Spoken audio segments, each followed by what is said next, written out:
here is my pre-production process. I wanted to wash all those buckets and bowls I'm going to be using to ferment the reagents, the chemicals. So I decided to make sure that I wash the bath, the turning stick, the sieve. Here are the reagents right on this mat. You can see the sulfonic acid having the coloring like honey. You can see the Texapon. I just finished measuring the water. So this production, like I said earlier, is 50 liters production. The norm is that you measure half of the water you intend to use to produce inside your production bath, like I did in this big bath. Now, I measured another 5 liters of water and I'm dissolving my soda ash in it. So, measuring this water makes it easy for you to get a grip of the total amount of water you have used in the production. So, because this is pre-production process, I'm doing this very fast. This is my SLS that I'm pouring inside the water. SLS is this one that looks like rice. So you can see that I have soaked the soda ash and I've soaked the SLS, and now I am about to soak my caustic soda. You can see the measurement on your screen. So here is my caustic soda. Caustic soda is hot. You can see me putting on my glove. So as soon as I pour it inside the water, I use my spatula to stir it into the water. Now, my process is not as fast as you are seeing it right now in the video. I made this process fast because I have made several videos on this process of production, but the unique aspect of this particular video here is my STPP. I'm soaking in my STPP into the black bowl. I soaked in my caustic soda into the blue container. I am stirring back my SLS to check if it has dissolved. And now, I wanted to pour in my sulfonic and Texapon into a bowl. And I feel the pink bowl is too small. So I had to pour my already soaked SLS into the pink container. Here is my Texapon. I'm going to be mixing my Texapon and my sulfonic acid together. In the bid of that, I decided to cut in the Texapon into the bowl, and here am I pouring in my sulfonic. Now, for those of us that are not newbies, that have been watching my video all along, you will realize some difference in the process of this particular 50 liters production. Please follow it if you are making a large batch.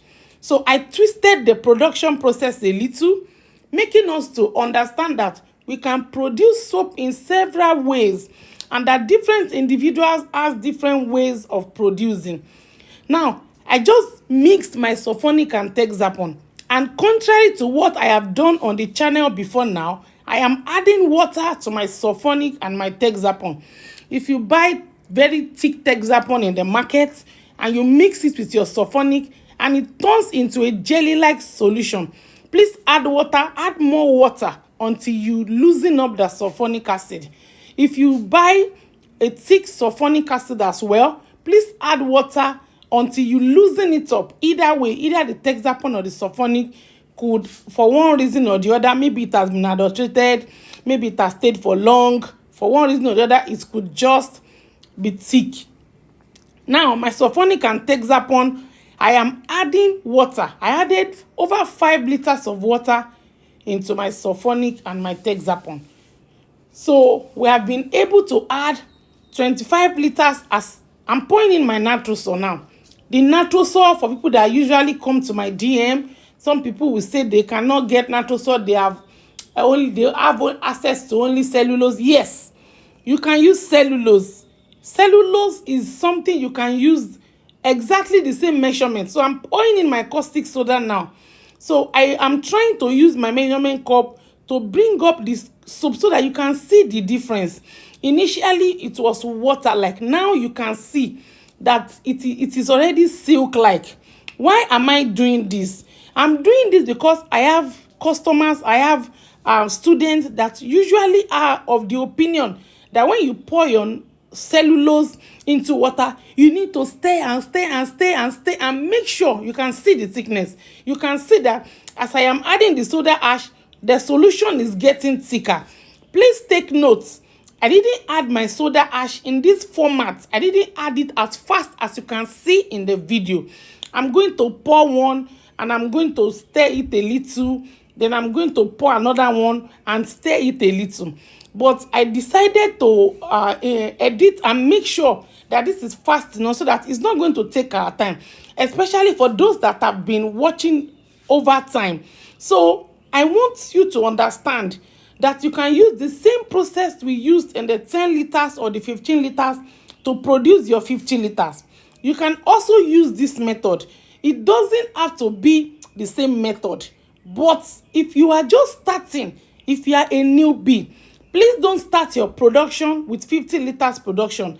I have had people come to my DM asking me how much is 50 liters, and I ask them your measurement. They tell me they just watched the video yesterday, and I try to advise them, do not start with 50 liter production as a newbie. So it took me more than 10 minutes adding only soda ash into this solution. So we added our cellulose as number 1, we added our caustic soda as number 2, then we added our soda ash as number 3. So you can see that this is soap already. The consistency is not watery. The consistency is already dry and is already thick. It's just that it is not as thick as we are going to want it. This is soap already for some other purposes that may not be this kind of production that we are doing. But this particular one is a multi-purpose. You can use it to wash your clothes. You can use it to wash your plates. You can use it to scrub the floor. You can use it to wash any washable.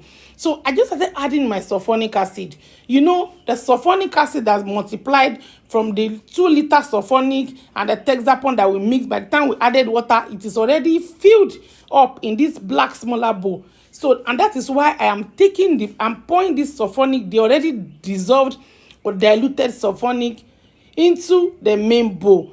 So you do this just the way we did the soda ash. You are not going to rush it. You are going to wait for another 10 minutes before you are done with the solution, with adding the sulfonic acid. So you measure 1 cup, you stir a little. You measure 1 cup, you stir a little. Please take notes that stirring is not what will make your soap thick. Stirring rigorously is not what will make your soap foamy. Making the stirring maybe circle-wise or interclockwise or in any way, just stirring and stirring, as you can see in this video, stirring that way will not add any value to your soap. The only purpose of stirring is to make sure that this reagent blend well. But you don't have to stir like a machine, like it's a play.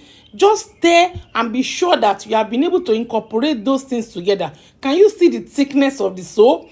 We are not done with our sulfonic acid and our Texapon. So you can see I am deliberately using the cup to measure it over and over so that we can see the thickness that is coming up as we go by in the production.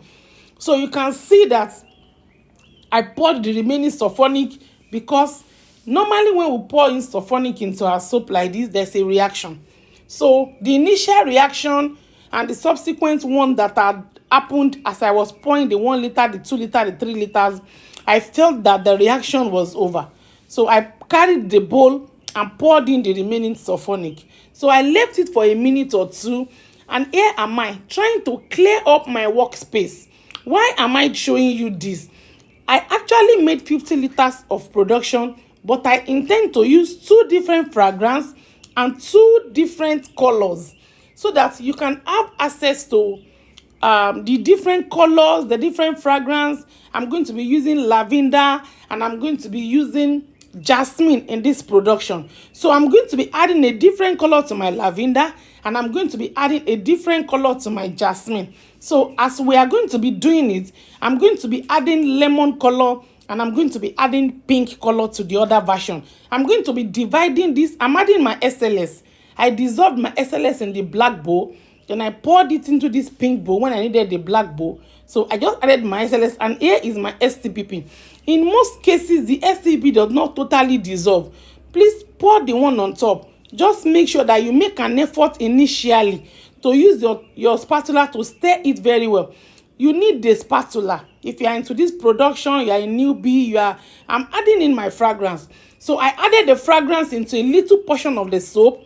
Then I added more soap into the soap that is inside that pink container before pouring it into the whole portion of the soap. So here is another one. I'm adding in lavender and jasmine. So when I add the color, this particular one that I'm mixing now, I'm going to be adding color pink, and I'm going to be adding in jasmine. Then the other one that I'm going to be adding as lemon, I'm going to be adding in my lavender. So here is my color pink, and I'm adding it to my liquid soap. You are expected to dissolve the color before you pour it into your soap. Our colors comes in powdery form. There are some that comes in liquid form, but they are very expensive and they expire in the soap on time.